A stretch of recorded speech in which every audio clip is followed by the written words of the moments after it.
heart of Tanzania in East Africa. A country that's become a human-animal war zone. Here, lions are a living nightmare. This is a hunting ground for lions that have decided to make their quarry human beings. In many parts of Tanzania, lions have undergone a disturbing change in their Tanzania, East Africa, the epicenter of an ongoing crisis. A country where lions are switching their sights to focus on humans as fair game.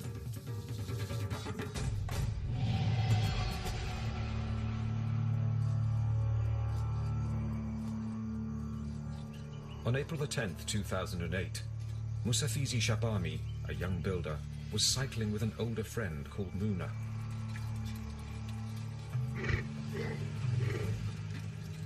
They were near home, but so too was a 140-kilogram male lion running at full speed. The lion, it just came out from behind us and started chasing us. Within seconds, the lion was in striking distance of the cyclist. I was very scared. I was trembling so much I thought I was going to faint. He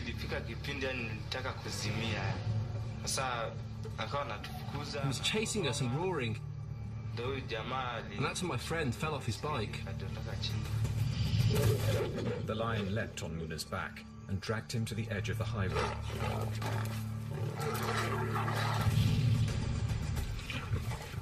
Standing on the roadside, Musafizi witnessed Muna being mauled by the lion. At this point I ran. I felt like I'd lost my mind.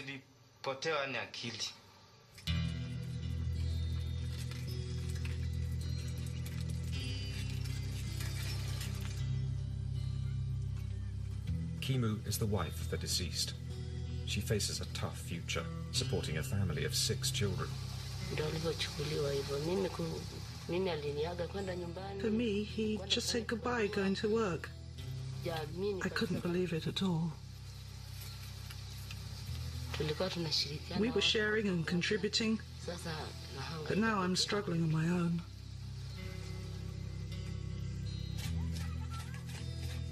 Kimu's husband is just one of over 900 victims of lion attacks in Tanzania since 1990.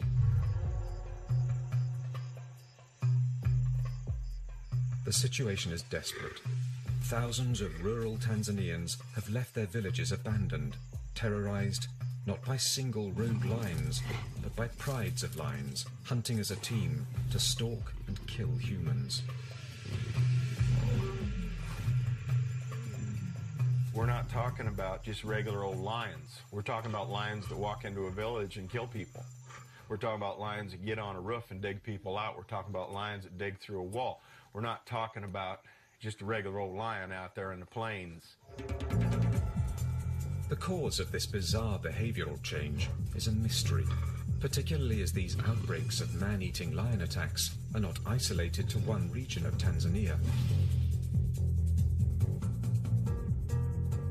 They've occurred throughout the country, from Lindi in the south to Rufiji, and now further north in the district of Singida, where 20 people have been killed by lions in the past 12 months.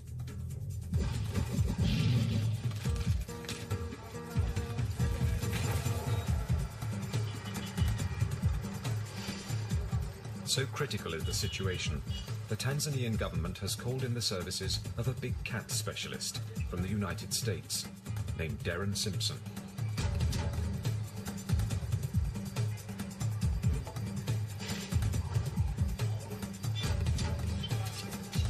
Simpson is a lion conservationist and tracker with a wealth of experience in human-lion conflicts.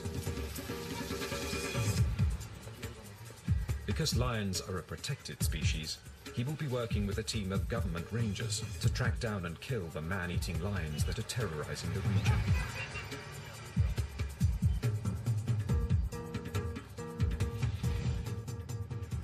This is not the first time Simpson has hunted lions in Tanzania.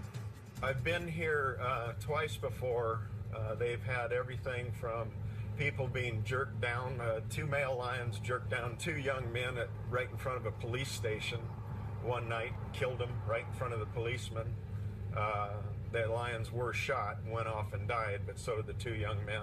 So as much as I love these big cats, and you're talking to a guy that's dedicated his life to capturing these animals for conservation, this is what I do.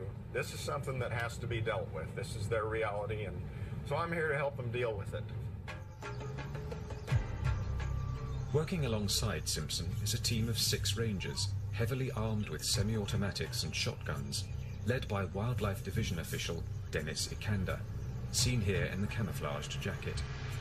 Ikanda is a human lion conflict specialist and a veteran lion tracker.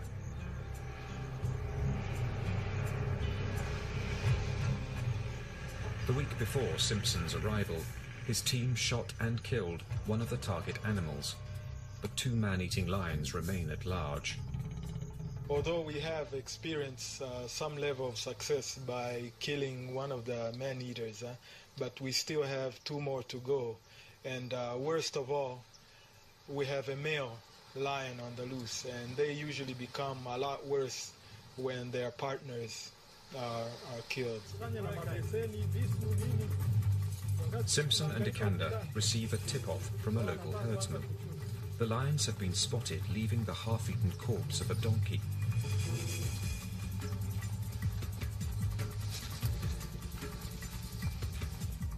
The hunters will use this dead donkey to lure the lions into foot snares. Since lions are notoriously possessive of their kills, it's possible they'll return tonight for another meal and step right into Simpson's traps.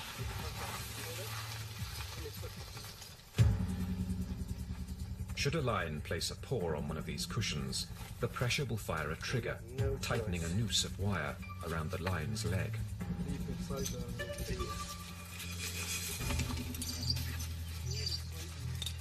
This snare has been designed to anchor a 200-kilo male lion to the ground.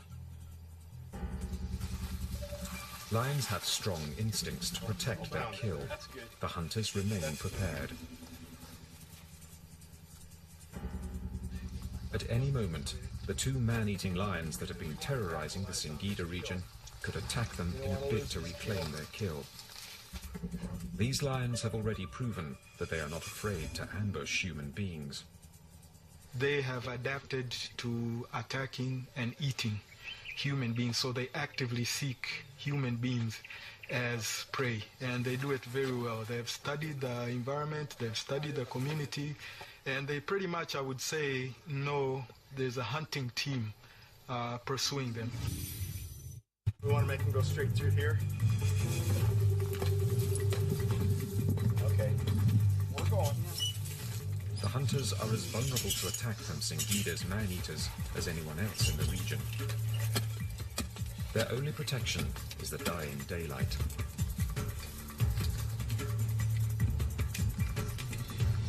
Once the sun goes down, the balance of power will shift to favor the lions, and the team will be open to an ambush from Africa's largest predator.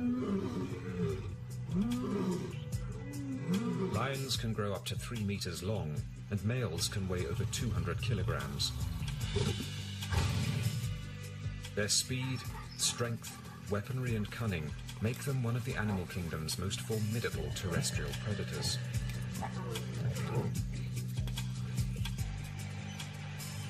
But in Tanzania, prides of lions are adding humans to their diet of zebra, impala and wildebeest, a radical and a disturbing change in lion behavior. In the Singida region, one pride of man-eaters is going to extraordinary lengths to catch its new prey. They've learned there are easy targets along the main highway, the last place you'd expect to see lions. In the past year alone, at least 20 people have been killed by lions on or near this roadside.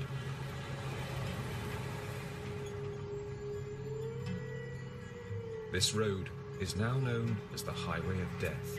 It's a paved 2-lane road, main artery, through little tiny communities full of dwellings, an area where children walk to school every day. It's basically the village sidewalk. Women carrying loads on their head to supply their home, groceries, water. Pretty benign area, you would think. This is a hunting ground for lions that have decided to make their quarry human beings. They're using the bush areas that are alongside the road as an ambush area. What, in essence, that we're into here is a human-wildlife conflict, and it feels like a war zone. This is extreme aggression by these animals. Less than a mile from the highway, with the light fading, the team finally finishes setting its lion traps. Yeah. Okay, that's gotta do. It's gonna have to do. Just before leaving, Simpson makes hyena calls, hoping to trick the lions into defending their kill from scavenging hyenas.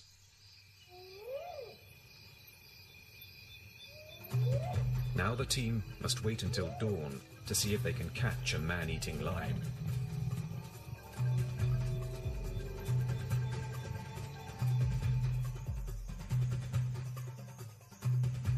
Tanzania is home to more than 1/3 of the world's lion population. Over the millennia, these super predators have lived on the plains, honing their deadly hunting skills.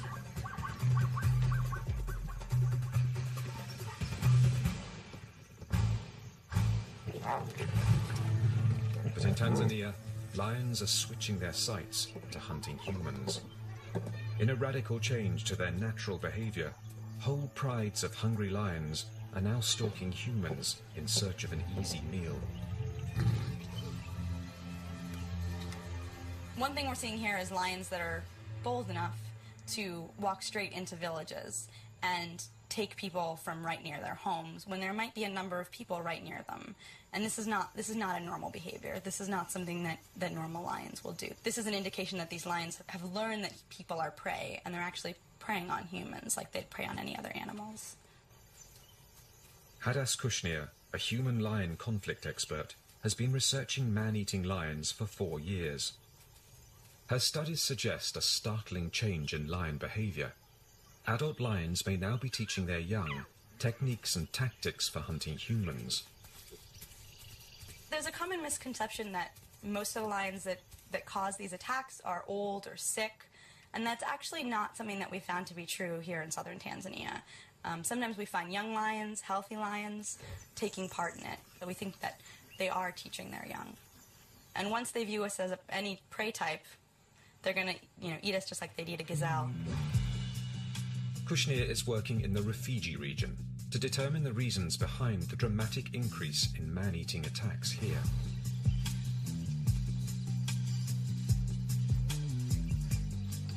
She's learning that the lions of this area are continually adapting their methods to increase their proficiency at hunting humans.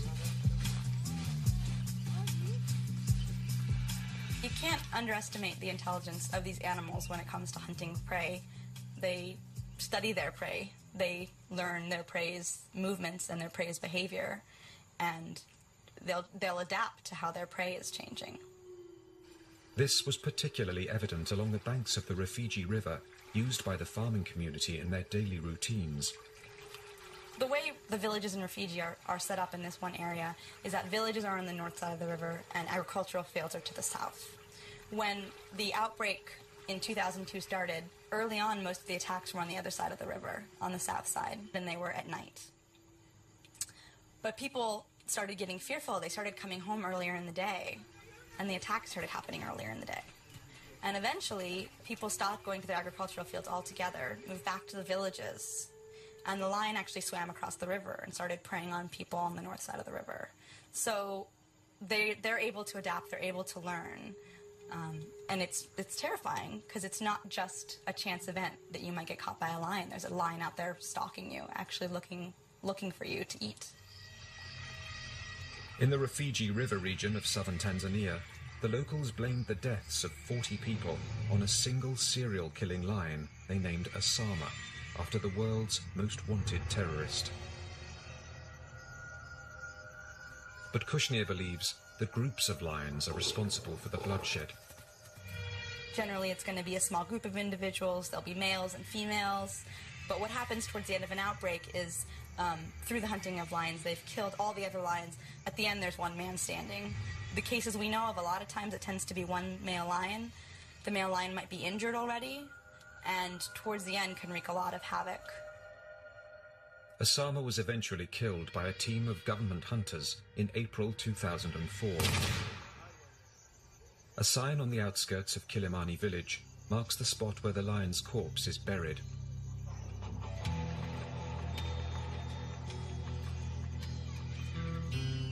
Abdallah Chembele is a victim of the outbreak of man-eating that has plagued the Rufiji region.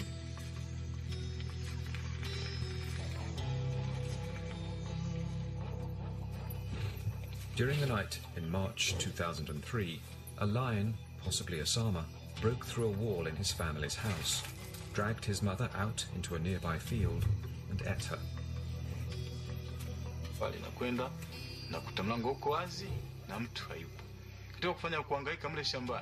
When I went home, I found the door was wide open and there was no one. When I went looking, I could see there were some marks on the ground, like someone's elbow. When I investigated further, I found her clothes and then blood. The horror of living in the presence of man-eaters is so bad, many locals refuse to believe normal lions are the cause of the bloodshed.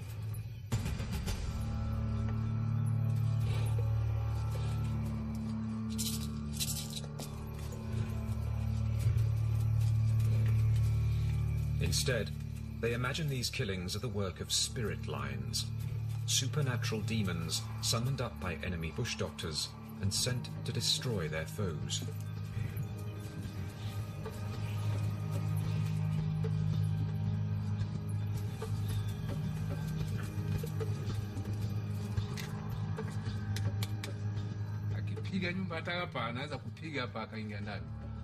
These lions can just knock down the door and get in and take you out. Someone sent them to come here and kill people. These are no ordinary lions. Hadas Kushnir knows about the traditional belief in spirit lions. She presumes that these supernatural explanations help people to deal psychologically with the horror of the situation. I look at them as coping mechanisms. If I had to live in a place where there were lions all the time, you know, the only way you could sort of settle that with yourself and feel better is to convince yourself that a normal lion is not the risk. The risk is actually some sort of spirit lion. And so a lot of people have the belief that spirit lions are sent to kill specific people. Normal lions don't kill. And that's one of the ways I think they deal with living with the fear of lions, is if you believe that a normal lion won't hurt you and it has to be a lion specifically sent to kill you, it's sort of much easier to go about your daily life. But for Darren Simpson, the explanation for man-eating lion attacks does not lie in the supernatural. The culprits are real lions, pure and simple. They are what they are. They're a lion. They're a force you have to deal with when you live around them. They're not evil. They're not spirit lions. They're not things that are sent to avenge the sins of others. They're simply a very incredible, formidable animal. That's what they are, and they are a wonder. But unfortunately, in this sort of scenario here, they just can't coexist with people when they begin to eat them on a regular basis.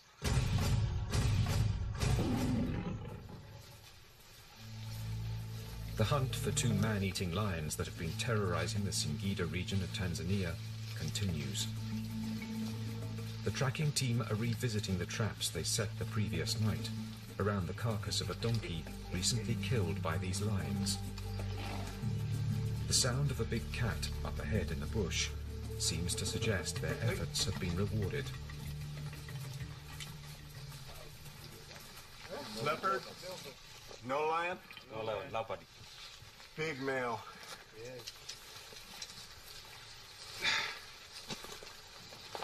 The Tanzanian government has ordered the hunters to shoot and kill any potential man-eater captured in the vicinity.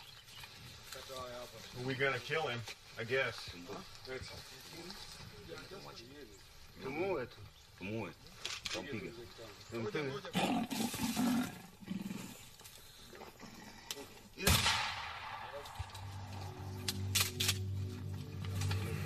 One of the disadvantages of foot snare traps is the possibility of capturing non-target carnivores. But leopards have been known to kill humans, and releasing a large predator at this sensitive time is unthinkable. You don't have option B, you have to do this. It's not like we can sit down and interview them when 15 people have been killed. We have to put human welfare here first. As much as people would like to think there's a possible alternative, they're not living here. They're not having their kids get killed and their mother get killed and their father get dug out of a house by a large predator. So leopards are culprits in this area as well, and they're on the list. So that's why we're doing what we're doing.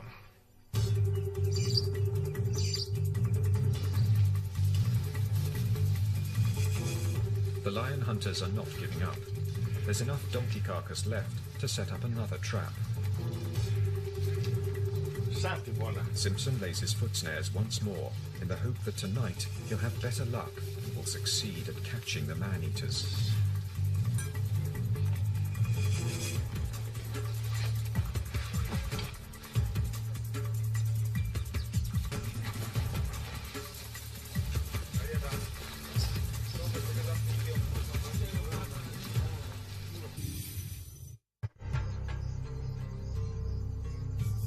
One explanation for the surge in human-lion conflict in Tanzania is that the natural prey of lions, like impala, zebra and kudu, has become severely depleted due to poaching and increased habitat destruction. Lions simply have no choice but to go in search of alternative prey. As lions seek out new habitat, obviously they want to go into habitat that doesn't have the presence of other dominant lions, and they want to have the presence of prey. When there is no prey and the prey's hunted out, you have substitute prey, like what's behind me right here. Livestock become the first conflict. As a consequence of preying on livestock, lions inevitably come into contact with people and discover they too are easy targets. Human beings are like little pink balloons to these very formidable predators. Herds like this usually will mean that there are herders. Then if people present themselves time after time after time, as you see here, where you have small children walking to school in lion habitat, you have women going to this watering hole every day to gather water with small children, all by themselves, a smart creature like a lion begins to figure out the easy opportunity.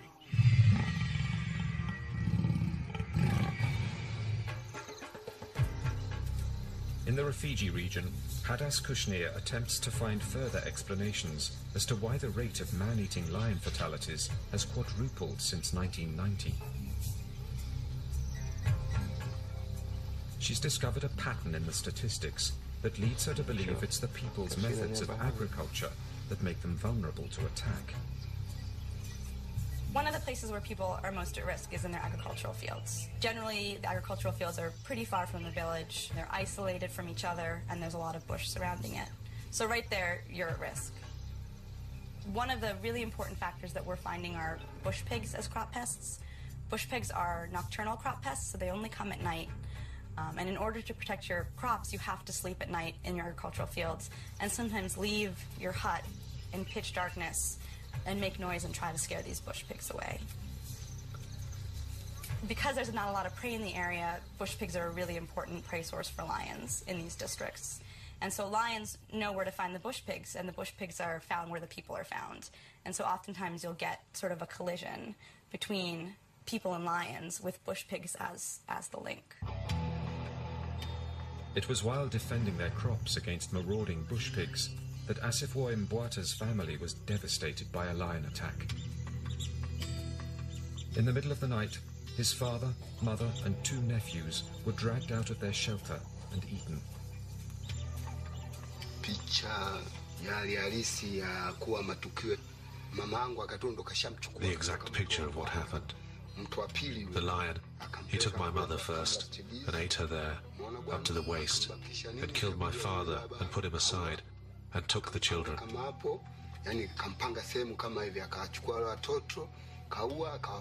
He arranged them almost next to each other, so that when my brother went to look for them there, he saw the children first and thought they were sleeping.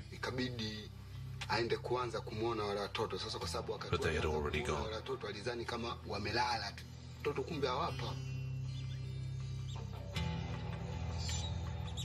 Despite this tragedy, Asifoy and his remaining relatives continue to sleep in the fields, guarding their crops from bush pigs.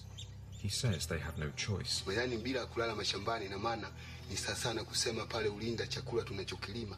If we don't sleep in the fields, then all the labor we engage in will be for nothing, because our food will be eaten by animals like pigs or monkeys. That's why people sleep in the fields, so that they can have something to eat. We know that the lion kills, but if you are spared, your children will get to eat.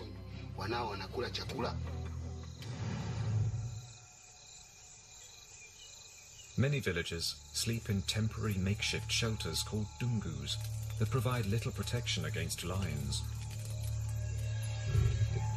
Because the Rufiji villagers have no option but to be out in the fields at night, Kushnir is trying to encourage them to be more proactive in defending themselves against attacking lions. What this family has done, which is really great, they've built a dungu that's reinforced and closed on the bottom. This here is quite strong, and over here they actually have bamboo poles.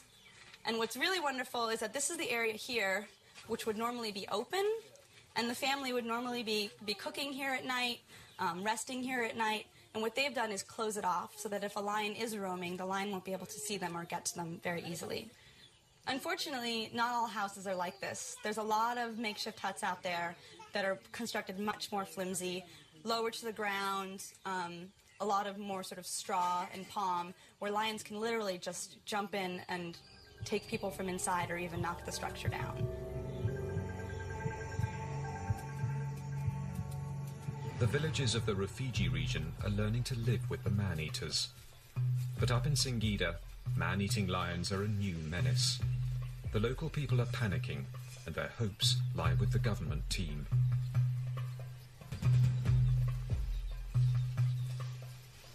The hunters return to the baited traps and find they failed to catch their target. I'm gonna let him go, you guys. Okay, watch out now. I need everybody to stand over there. Yesterday, they caught and killed a leopard. Now they face an enraged hyena.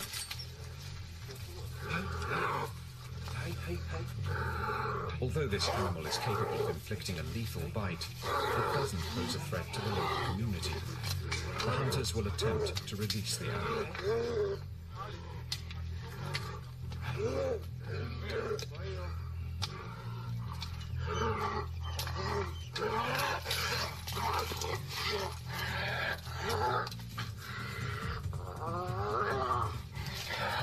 Simpson takes great pains to ensure this female spotted hyena doesn't sustain any injuries.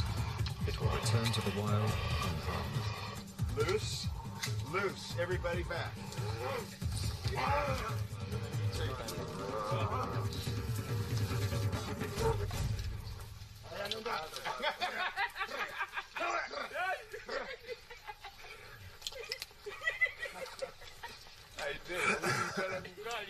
It's real common to catch spotted hyenas when you're using baited sets like this. If you go over there and you look at what's left of that carcass, and the bone chips, shank bones, cannon bones, all those sort of things, they eat them like candy bar. That's how much jaw strength they have. So when they bite you, it's very serious. And they lock up like a bulldog. And so, yeah, that's what you got to be careful of. Having failed to catch the lions with the donkey carcass, the hunters are now employing a new strategy. That's it, baby. Talk it up. Live bait. The team has come to a watering hole where they know the lions regularly come to drink. The plan is to put 2 goats in a protected cage to prevent them from being harmed and lay snares all around its perimeter. The hope is that the lions will be drawn to the commotion of bleating goats and walk straight into Simpson's trap. Leave no stone unturned, no holds barred, and you throw as much at them as you can. So this is a little unconventional, and hopefully this will work. These are desperate measures, but will the hunters finally manage to catch the man-eating lions believed to be responsible for killing 20 people in the past year? I really want this lion bad. I want him because of what he's doing for all parties concerned.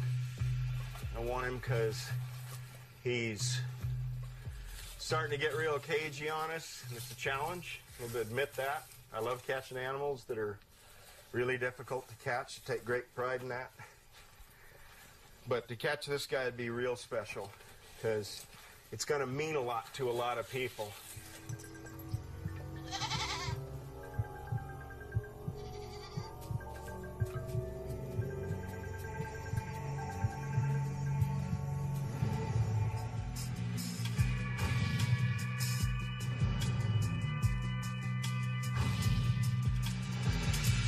Tanzania is home to 1/3 of the world's rapidly diminishing lion population. It's estimated there may be fewer than 15,000 lions left in its national parks and unprotected areas. Throughout Africa, these majestic cats are vulnerable to the loss of their prey, the threat of encroaching agriculture, and the retaliation of humans for the death of their livestock. The government faces a no-win situation. On the one hand, they want to conserve these animals because they are a multi-million-dollar source of revenue from tourism and organized hunting. On the other, by encouraging their conservation, Tanzanians are made more prone to attack. Part of the reason that we're experiencing an increase in these number of attacks is the positive outcome of lion conservation in Tanzania. Numbers seem to have increased, and excess individuals from core populations are now spilling into buffer zones that extend into village areas, and then human-lion encounters have increased over the years. In southern Tanzania, the Selous Game Reserve is the second largest protected region in Africa, covering an area of 50,000 square kilometers. It's one of the most important strongholds of game animals in the country, and consequently, a hotspot for lions. There may be as many as 4,500 lions living in the reserve.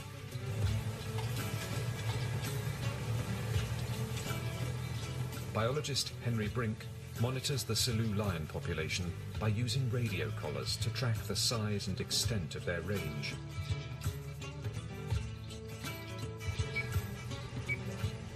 Currently we follow some 114 different individuals, covering some 800 square kilometers, which is sort of 14 lions per 100 square kilometers, which is very good lion density.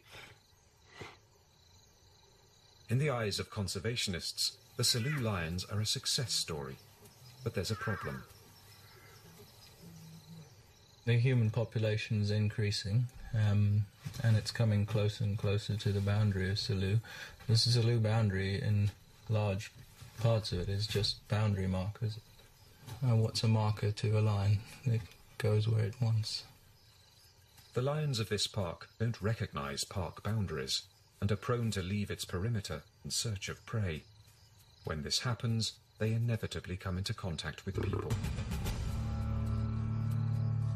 Just recently there was on the 11th of June, a lion attacked a person just 500 meters or so from the Selous boundary in a sort of small open hut. It was like a nightmare. That's the way the people there described it. In that area there's no power, everything's dark, you go to sleep early, and then suddenly in the middle of the night they're attacked. It was very much like a nightmare.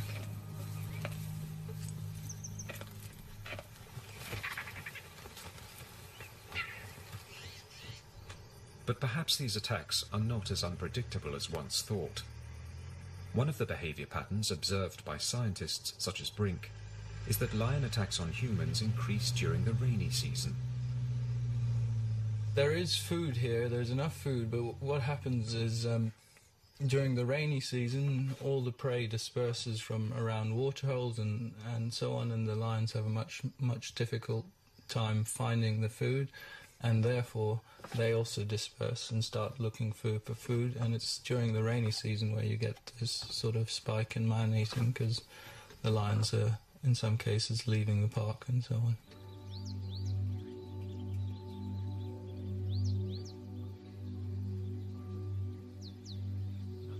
The suggestion that changes in the weather can trigger man-eating outbreaks is supported by other research. After 4 years of studying man-eating across Tanzania, Hadas Kushnir is also convinced that rainfall patterns are a central factor in the recent rise of man-eating prides.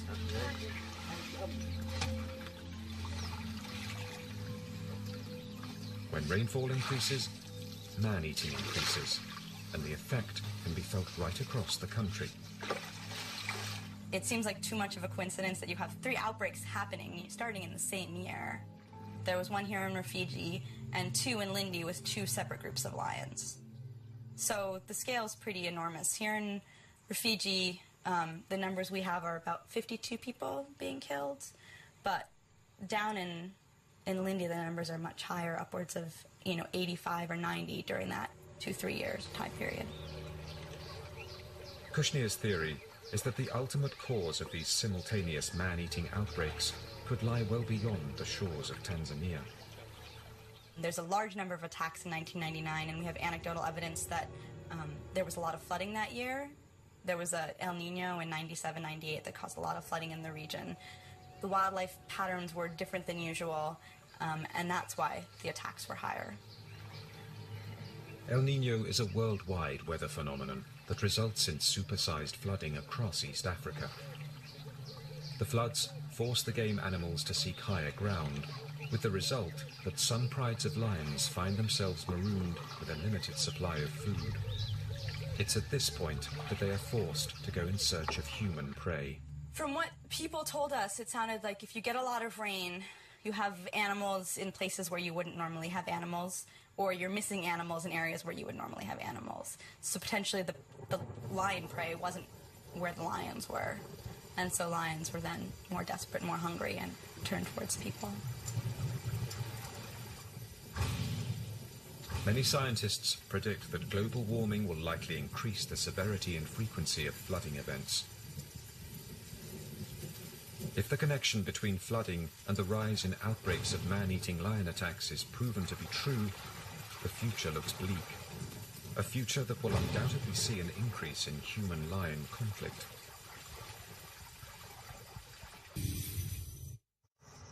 The hunt continues for the man-eating lions of the Singida region of Tanzania, where at least 20 people have been killed in the past year on or near the highway. The pressure mounts for the hunters to get results before more lives are lost to the lions.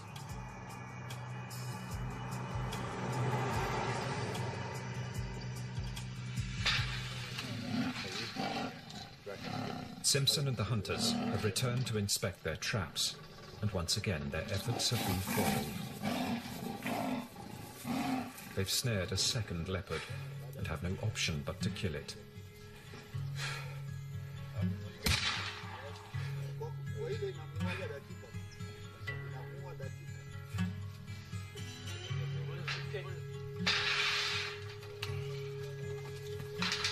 Once a lion, as well as other carnivores, begin eating humans, they will not stop.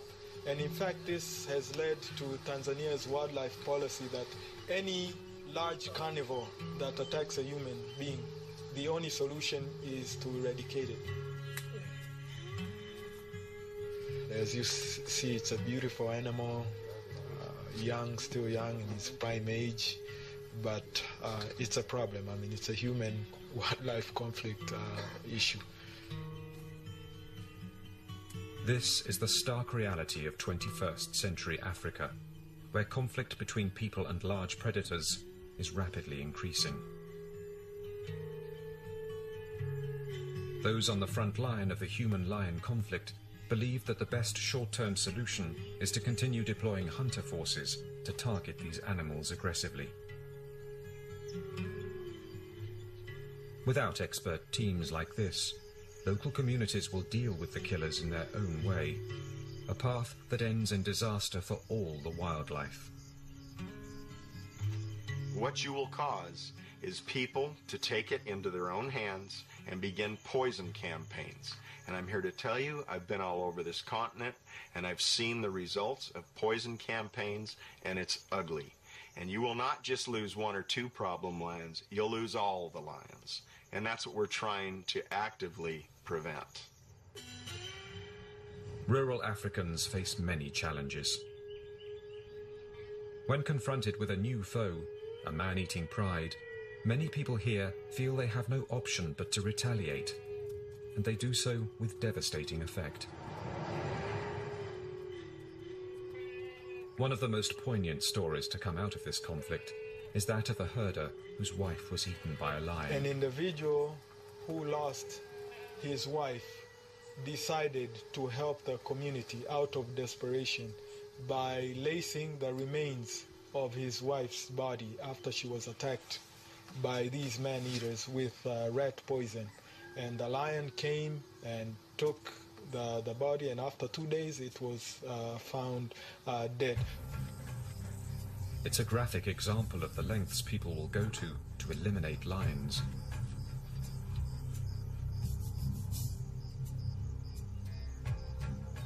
This conflict is devastating for both humans and lions. Lions once roamed the whole of Africa, but human retaliation against the man-eaters, the increase in agriculture, hunting, and the loss of natural prey have steadily eliminated the continent's lion population.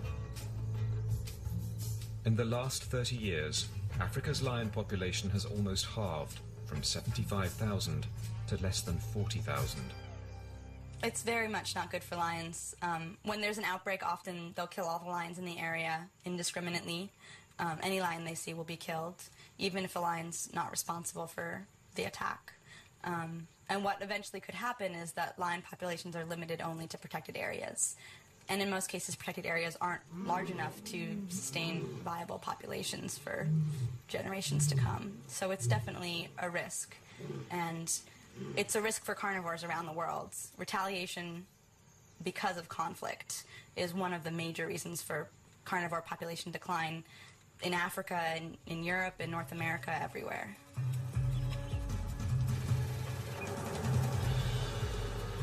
Lion biologist Henry Brink also considers a future where lions may only be found in protected areas, separated from human habitation.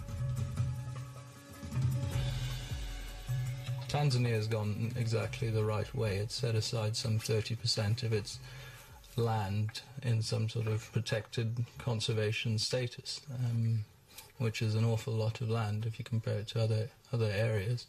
So I think in Tanzania, for example, you will have a healthy lion population in the future.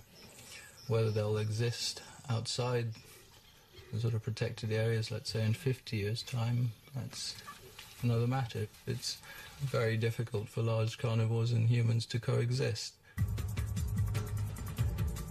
Darren Simpson, who continues on the hunt for the man-eaters of Singida, is pragmatic when questioned on whether humans and lions can coexist. Humans, he says, will always prevail. Animals always lose. Unfortunately, they're the ones that have to give. These cats no longer have a place in this particular ecosystem, and they have to be removed. That's reality.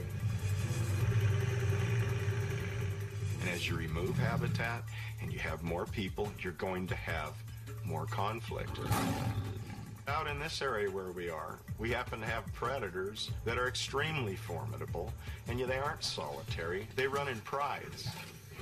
Unfortunately, outside conducive habitat, in an urban area, there is no conservation benefit to apex predators that are hunting regularly human beings. In the month after the film crew left Tanzania, 2 more people were killed by lions along the road the locals have named the Highway of Death. But finally, there's been a breakthrough. The male lion that had led a pride to kill at least 20 people in less than a year was caught in a caged trap. A victory for the hunters that had spent the best part of 3 months tracking down the man-eating lions of the Singida region.